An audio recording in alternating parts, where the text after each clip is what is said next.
first time I saw one of the black ambulances, my mother had just picked me up from the cardiologist to drive me home. Mom had her music on and was singing to Patsy Cline, so I leaned my head against the window and watched pissed-off drivers pull into the slow lane to pass us. Mom refused to accept that driving too slowly is just as bad as speeding. Flow of traffic, Mom. In the rearview mirror, I caught a flash of black and scowled as an Audi passed us with an ambulance on its tail. Now, if there's one thing I know, it's ambulances. I go for a nice ride in them a few times a year. They're big and boxy and full of really sexy first responders. And they come with a whole show. Lights, sirens, cops, fire trucks.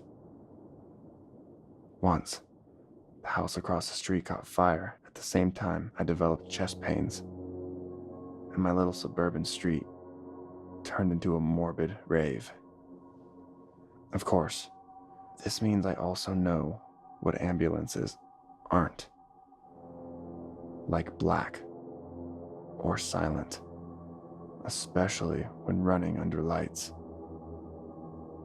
The ambulance stayed on the Audi's tail, illegally close, I should add. The whole time, I tried to get my mom's attention.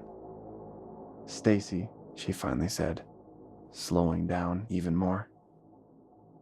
"What the hell is that, following the green Audi that just passed us?" "It's gonna be a ticket as soon as a cop catches him," my mom said.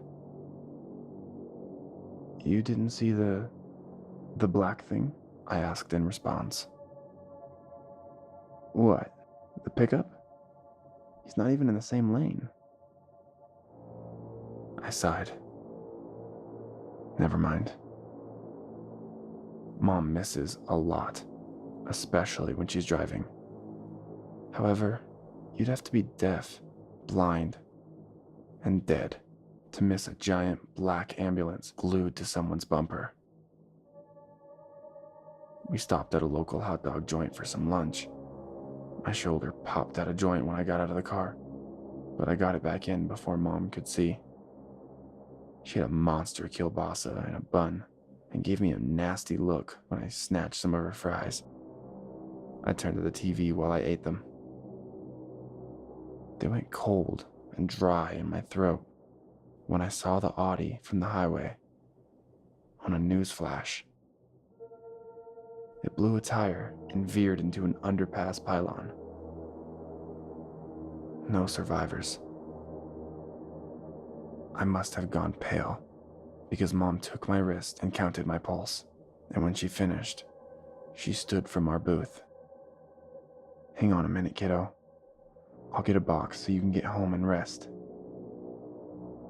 For once, I didn't argue. When you have a genetic condition that sends you to the hospital every time your stomach hurts, you get to know your locals. EMTs, paramedics, firefighters, even a few cops. So when the internet turned up nothing but Marvel stuff and a few places that paint their ambulances black, I looked up Bud. Now, Bud isn't really Bud. His name is Harlan G. Gates, Jr. Due to his hobbies in the days before he became an EMT, he picked up the nickname Bud. I'll leave it to you to decide how he got it. Anyway, Bud had picked me up and checked me over enough times that we were just short of married. He's a good guy. Invited me to his wedding. Even his wife has called me to check up and chat after I've seen the guys professionally. So I called him, just to see if he knew what in the hell was going on. "Nope," was the first thing he said. "Got no idea what you're talking about." I pull my pillow over my face. "You're breaking my balls, Bud. Sounds like you dozed off and had a weird dream." "Look, it's an ambulance. Solid black. runs under full lights, tinted windows. Absolutely no sound, not even engine noises, like a Prius or something. Bud laughed. I growled like an underfed kitten, and he said, "A Prius? Really? Just ask around, jerk." Yeah. Hey, we're getting a call. I'll talk to you later. Break a leg, I said, and practically heard him flipping me off as we hung up. I sat up and paused at a slight burn low in my chest. Ehlers-Danlos syndrome is a pain, especially when it mainly goes after your heart. After a minute, it faded. One of these days, it was going to kill me. For now, though, I wanted some of the cookies Mom had in the oven. The moment she saw me, she steered me upstairs and into bed. "I don't like your color, young lady. Almost 30. So you're going to lie your butt down." Only after she threatened to tuck me in like a child did she leave to fetch some cookies and a drink. I looked around my room at the nice, adjustable bed, and the door, and the posters of great cities I'd never get to visit. Most of the time, it helped me feel better. Today, I just wanted to drown in some TV. Inevitable death. You never know when it'll get you. A few nights later, I woke with the flames of hell burning my belly from the inside. I groped for my phone and called Mom.